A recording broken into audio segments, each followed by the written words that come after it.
विजय जी क्या है, हमको एक चमक समझना पड़ेगा कि इसमें 4 लोग हैं जिनका रोल होता है। एक होता है ऑथर, एम्पलीफायर, एमेंडर और एग्रीगेटर। ऑथर वो है जो पहले उसको लिखता है, पहली बार जो पोस्ट करता है वो ऑथर हो गया।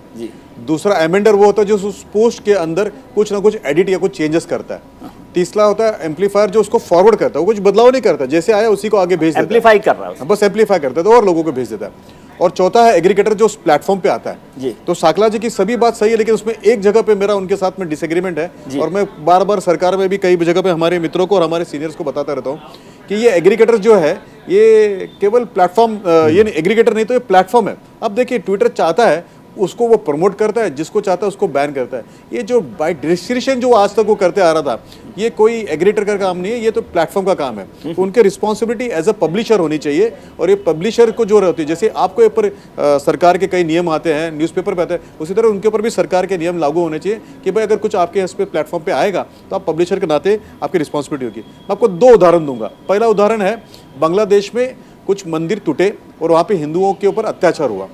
इसके खिलाफ में इस्कॉन के राधा रमन जी ने कुछ लिखा। जब उन्होंने लिखा तो ट्विटर ने उनको कहा कि भाई आपने जो लिखा वो वायलेंटिक है, इसीलिए हम उसको प्रमोट नहीं करेंगे।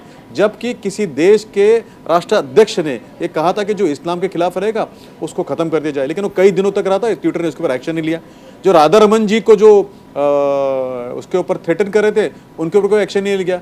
तो मैंने तो उस समय एक लेख लिखा था, मजलिंग द वॉइस ऑफ विक्टिम, कि विक्टिम को तो आप खत्म कर देंगे। तो ये जो प्लेटफॉर्म्स है जो अपने आप को प्लेटफॉर्म करे, वो एक्चुअली पब्लिशर वो तय करते हैं कि भाई इनको हम खत्म करेंगे, इनके बारे में बताएंगे। एक पर्टिकुलर संस्था को, एक पर्टिकुलर धर्म को, एक पर्टिकुलर राज्य को तो हम बढ़ाएंगे और एक को हम नहीं करेंगे। तो इनके बारे में कुछ ना कुछ सोचना पड़ेगा, और ये हमको समाज से ही लाना पड़ेगा, सरकार इसमें बाद में आती है। दूसरी अगर मैं आपको बात बताऊं तो आपने पिछले 2 साल पहले देखा होगा कि दिल्ली में कुछ राइट्स हुए थे।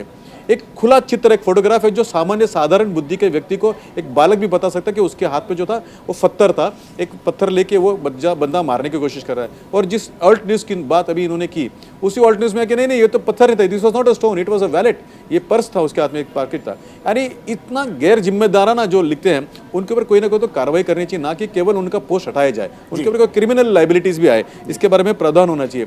और ये सच बात है, सरकार ने कोशिश की तो लोगों ने कहा कि this is interference in free speech, लेकिन फ्री स्पीच और गुड स्पीच रिस्पॉन्सिबिलिटी थोड़ी बहुत तो हमको तय करना पड़ेगा। ये डिबेट और डिस्कशन से होगा। मैं आपको इसके लिए धन्यवाद दूंगा कि आपने ये डिस्कशन आज यहाँ पे लाया।